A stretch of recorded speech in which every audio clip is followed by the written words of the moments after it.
Hello everyone and welcome back in today's YouTube video. I am Sohini Biswas, a third year law student, and currently I am doing an internship at the Lexis and Company. Today I'll be discussing with the topic of legal identity of flora and fauna in India. It is evident that in this age of modernity, the trends of environmental jurisprudence are also changing. This change has been witnessed throughout the world. The first country to provide the rights to nature was Ecuador. It has provided nature with the rights to persist, exist, function, and regenerate throughout its vital cycles. Similarly, laws and rights of Mother Nature was made in Bolivia in 2010. These included rights are given to the environment for protection against degradation and monetary exploitation. The first national park of New Zealand was given the status of legal identity in 2014 by New Zealand legislature. This national park now possesses all the rights, duties and liabilities like a legal person. Whanganui River of New Zealand was also recognized as a legal person having all rights and duties. Over 140 years of long litigation, it was proved by the Maori tribe that this river is their ancestor and hence to be protected as a member of their tribe. The next question that comes up is, can animals be regarded as person? What is the perspective of the Indian judiciary? The Indian judiciary has witnessed several cases which led to the development of the jurisprudence concerning animal rights and their status as a person. The following is the enumeration of all the important judgments of Indian courts marking the evolution of animal rights in the country. First is the Animal Welfare Board of India versus A. Nagaraja and others. In this case, which is also known as the Jallikattu case, initiated debates in the whole country. This case dates back to 2011 when the Ministry of Environment and Forests amended the Section 22 of the Prevention of Cruelty of Animals Act to include bulls and hence banning their taming, training and exhibition. However, the government proposed to create an exception for the bulls participating in Jallikattu. Jallikattu is a collection of events which aims at taming bulls. Animal Welfare Board of India investigators had reported that PCA Act is violated in almost all steps of this bull training event. The animals are subjected to inhuman conditions and brutal taming practices. This included beating, putting irritants in their eyes, making them drink alcoholic beverages, use of painful and brutal retracting methods, etc. The Animal Welfare Board of India contended that there were no justifiable grounds on which this exception was made. It was contended that this was no unavoidable activity, rather it only caused greater pain and suffering to the innocent animals.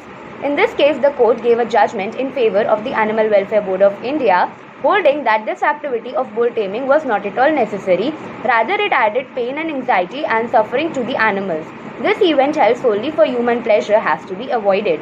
The court in this case made an important observation that Article 21 of the Constitution of India ensures the right to life and liberty not only just to human beings but also to animals as well.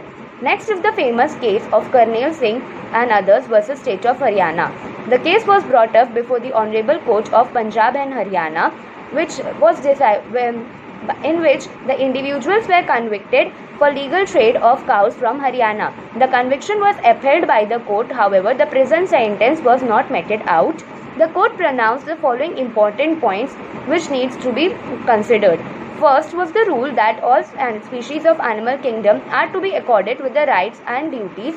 Each animal has a distinct legal activity and identity with all rights and liabilities as possessed by any other person.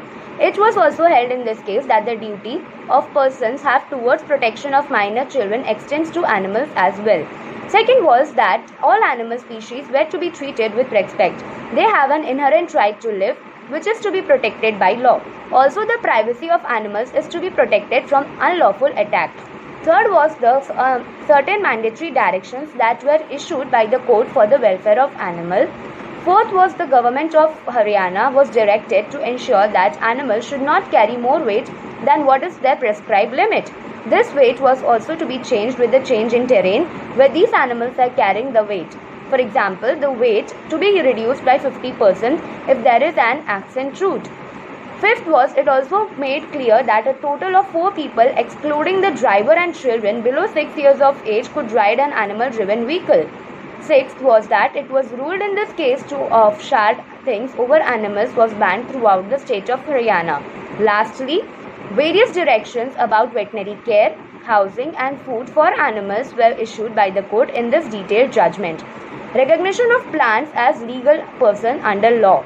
Animals' rights to be recognized as legal person has given much more expensive than the grant of a similar right to plants. This is true for the whole world and specifically for India.